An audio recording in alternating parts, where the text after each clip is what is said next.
Good morning, goddesses. Good morning. Good morning. How are we today? Good. Kind of getting into the groove of the day. Yep.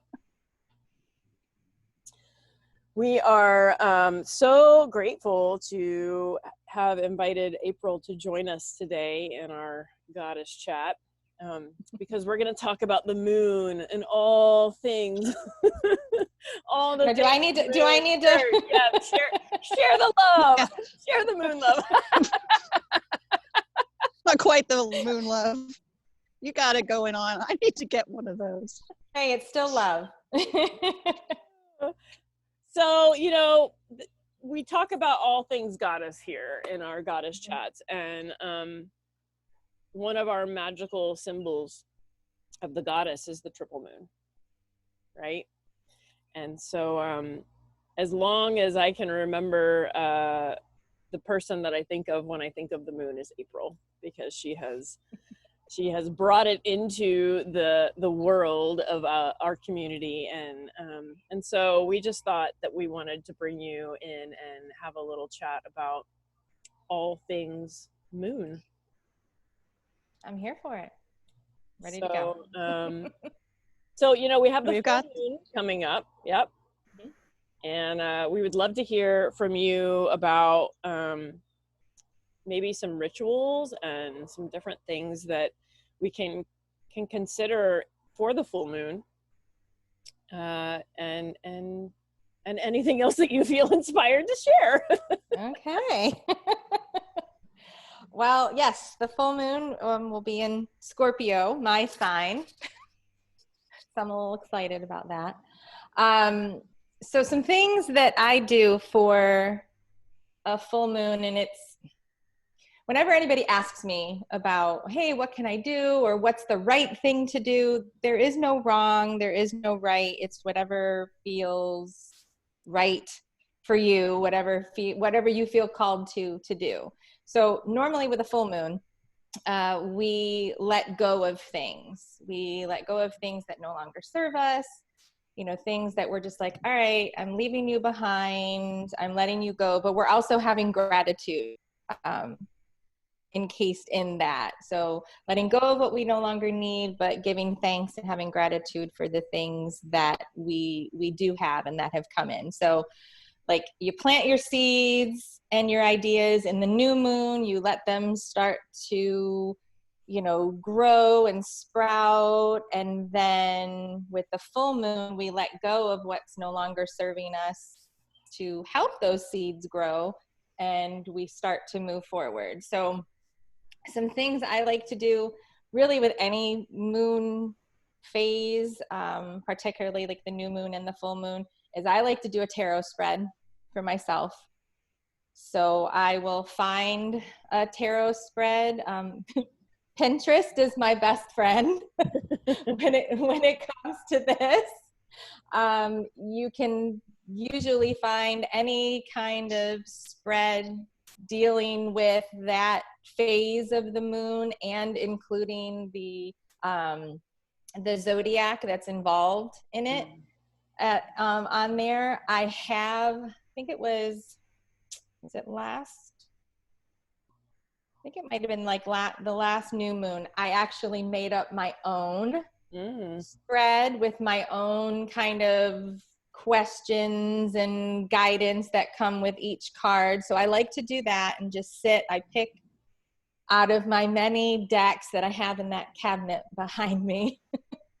Too many to name. And I just figure out what I'm going to do. I usually find a time in the evening that's somewhat quiet for my house, even though I don't have little ones around here. I have 2 dogs that are rather noisy and like to go, hey, what are you doing? So finding some space to have some quiet time is my goal. Although I did recently transform my bedroom closet into that. It's so amazing. Well, I was talking with my husband, and I was like, hey, I'm like, I really need a space that I can go to that's quiet and that's mine. And, you know, we only have a 3-bedroom house. And so, you know, 1 bedroom's ours and the other 2 are for the kids. And like, I really can't take over their rooms, even though, you know, one of them's in college and off and the other one's going off, but they come home. So they need a place. And I'm like, oh, we really can't do any real remodeling. I'm like, well, can I take over our closet? Because we have one of those walk-in, you know, square type closets. So he's like, well, if you can find where to put all the stuff that we have in there. So I found a way. Nice. And made that, he calls it my broom room. Oh, okay. That's nice. So he's like, so technically you're using the closet for like your witchy stuff, but you're out of the broom closet. So, but it's your broom room. I'm like, sure, fine, whatever. So I have that space now that I can go to and be quiet. And I've been adding little things here and there to it. So now with, you know, a full moon ritual, I can now go up there, lay out my cards, do my spread, do a meditation if I want to, kind of plug in my headphones and have that quiet time. And you know, I can have a door that shuts, and when I'm in there, everybody knows to leave me alone. Yeah, it's funny you talk about the closet, because this weekend I was attempting to record some meditations. And again, we're in confined space here. We have 3 bedrooms and they're all utilized, and our living room is the heart of the house. So trying to find space to record that you won't get all this ambient noise was really interesting. And I was like, I'm going to the closet, and my husband literally looked at me like, you're gonna go hang out in the closet. Like, he could not wrap his head around the fact that I was going to go record. I was going to sit in the closet and record. And I'm like, it's the quietest spot in the whole house.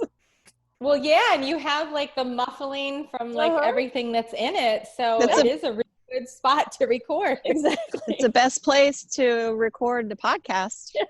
Yeah. I've done that before. Yeah. Well, you know, we were talking about with our most recent goddess, Athena, the cycles, you know, and understanding the cycles of life, and that the moon is such a beautiful representation of cycling. And that's why I love this shirt, because it says at the bottom, it says it's just a phase. I have a shirt like that too. I love it.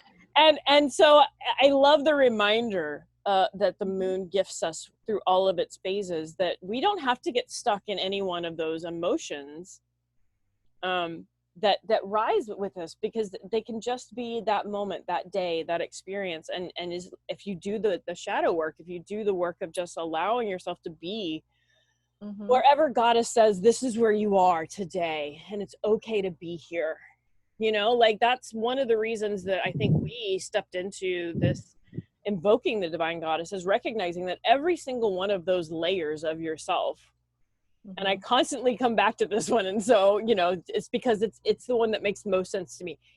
Kali she's destructive. She is gonna wake things up. She's gonna move through you so that you go, okay, I need to make a change. And so she's loud and she's empowered, and that's not wrong. That's just one of your invocations. That's one of your layers. It's one of your phases in your process of evolving into your beautiful goddess self, right? Yeah. And so that's what I really appreciate about the moon, is that it gifts me the space to honor all of myself. No, exactly. And when you're going through, and if you're doing, you know, like a full-on ritual, or you're just having that 5-minute moment, you know, to do something and just kind of take that pause. I mean, like I said, there's no right or wrong way to do it. There's been times where, and it's funny because my husband jumps in again. He's like, isn't tonight the full moon? And I'd be like, yeah. Like, aren't you putting stuff out? Like, aren't you doing stuff? And I'm like, no, I'm not feeling it right now.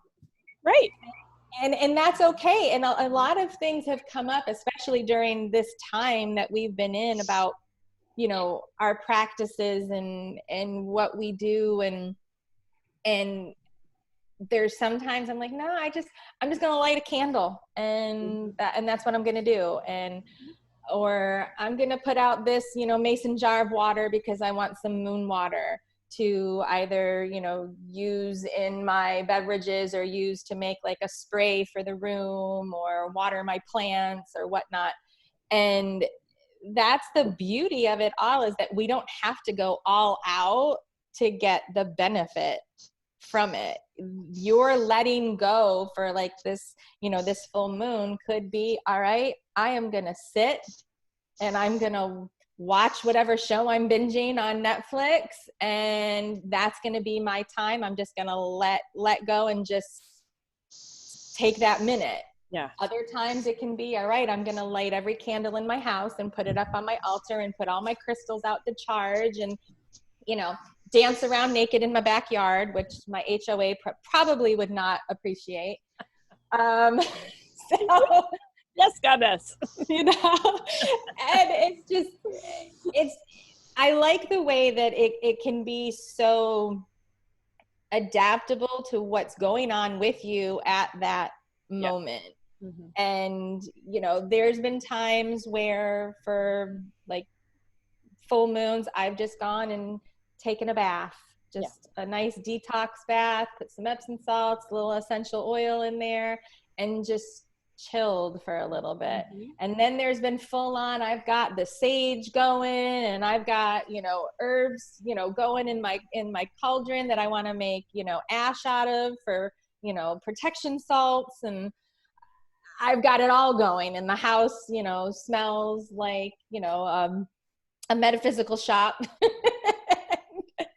And it just depends on what's going on and where you're at that time. Mm-hmm. So that's what I like about it. Yeah. Awesome. So tell me, April, you were saying that this full moon is in Scorpio, and that's you. So tell us a little more about that energy and when a moon is in a certain sign. Well, when what are we supposed to do? Well, there's really not anything you're like really supposed to do. It's just that like I'm still really new at the whole astrology aspect of it and incorporating signs and everything. But, you know, like when we're born, if you've ever run your birth chart, you have your sun sign, your moon sign, and your rising sign.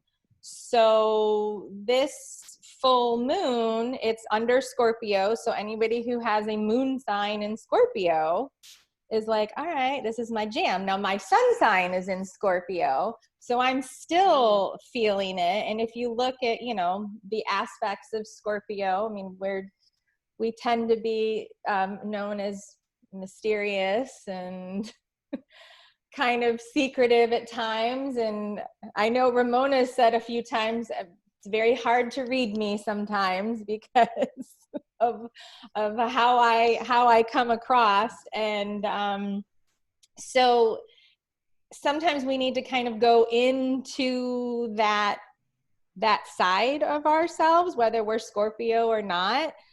Also, it's a water sign, so a lot of emotion in everything. So looking at emotions, what we need to let go of maybe emotionally during this moon phase. So each sign, when it comes into, you know, whatever moon phase, has its, I don't want to say guidelines, but it has, you know, it has its information that you can use, whether you're their energy, whether you're that sign or not. Mm-hmm. Mm-hmm. So yeah. Well, I know that we have kind of shining the light on those aspects. Mm-hmm. Mm-hmm. And I know that Paige and I have a couple of books that we've been kind of working through with the Invoking the Divine Goddess, you know, just collecting that knowledge, collecting that understanding, and I, you know, we can even go down to the level of, okay, so Scorpio full moon works with this goddess, and so like you could really get really exploratory with so many different themes and ideas in these different phases, depending upon how integrated you want to really get into it, right? Right. Yeah, you definitely can. I mean, I have, well, hang on, I'm using it to prop my computer up right now, so I'll come down a little bit, but I don't know, can you guys see that? It might be backwards, but it's Llewellyn's complete book of correspondences. And this is awesome because it breaks down so much. Each moon phase, it breaks down the day of the week that it corresponds to, the deity it corresponds to, the colors, everything. I love it. So you can, you know, look at something like that and really decide what you want to work with, how you want to work with it. It doesn't necessarily have to be the same thing that you do at, you know, every full moon, you know, or every new moon. You know, you can do different things, and you can focus on just say the you know, the zodiac sign that's associated with it. You can just go with the, you know, the deity that's associated with it. Some people just go with the colors. Some people just go with, all right, it's a full moon, I'm letting go of stuff. Boom, that's what I'm focusing on, and that's it. So awesome. Well, we appreciate and love all the things that you offer. You know, one of the things that we're manifesting as part of our IDG exploration is different workshops and such. So we would love to maybe co-create with you some workshops around the moon, if that feels intuitive to you. Yeah, that would be great. Yeah. And I have a couple of my favorite goddesses that I like to work with. So and we love that. So just before we close up, why don't you give some information about what you're doing, your company, and how people can reach you. Well, I started an online shop back in September called the Stillroom. It has been a calling of mine for quite some time, and actually the room I'm in right now, this is my front room in my house, and I call this my still room because this is where all my stuff is, my herb cabinet, and you know, all the stuff that I need to, you know, to work my craft, so to speak. And I wanted to, you know, eventually get a physical shop, but right now I'm online, and I do things like custom jars, custom spell jars or intention jars, candles. I do a lot of hand-poured candles that are pre-made, set to a specific intention or custom. I have, you know, my crystals and all my moon stuff, and, you know, trying to do workshops and online classes. So it's called the Stillroom. So online, we're at the stillroomfl.com. Because I couldn't get just the Stillroom as a website. Somebody already took it. Probably some bar or something. Yeah, actually, yeah, it was a bar. So, and I'm on social media, all platforms, Facebook, Instagram, even starting to do some TikToks, you know, joining that age at, you know, I'll be 45 this year. So starting doing TikToks with all of these, you know, teens and 20-somethings is a little intimidating. I've had to ask my kids quite a few times, hey, how do I do this? What do I do? Oh, so, wait till you, I have a 7-year-old granddaughter that's trying to teach me how to do TikTok. And I'm 55. She gets so upset with me. She's like, no, that you're not listening. You have them. Sorry. Yeah. Yeah. Oh no, I get it from my teenagers. So yeah, I'm on there. Everything on Facebook, Instagram, and TikTok is all the Stillroom FL. So that's how you can find me. And I'm, you know, I post like a card draw of the day. I do a daily daily tarot pull every day. Usually early in the morning, it's usually up somewhere between 7 and 8 a.m. I have friends who are like, you didn't pull your card yet. It's 8:30. Are you okay? And I'm like, no, I just overslept. That's all. So I do that. And I like to, just put information, out there, share information, wherever I can, because this is my passion. I think I finally figured out what I want to be when I grow up. Yay. So. Well, we will be sure to also drop the links into this video feed so that people can grab that directly. And we are so appreciative to you for joining us today. And my pleasure. Keep an eye out. We have we'll have some things coming up that hopefully you can actually maybe learn some rituals through a workshop with April and our group. So I would love that. Yay. I love you, goddesses. Love you. Love you Thank too. you. April, thank you so much. Thank you for having me. This was a fun way to start my day. It is. It is for us. We look forward really to this love every these week. days. We're like, okay, we get to talk. It's awesome. No, it's awesome. I love it. All things goddess. All things goddess. So. Yeah. Well, and happy full moon, everybody. Yeah. Oh yes. Enjoy. Get your Scorpio on. Definitely. We're gonna do some prompts to show us what rituals you decided to do this week based on our chat. Okay. Yeah. Sounds okay. good. All right, friends. Have a beautiful day.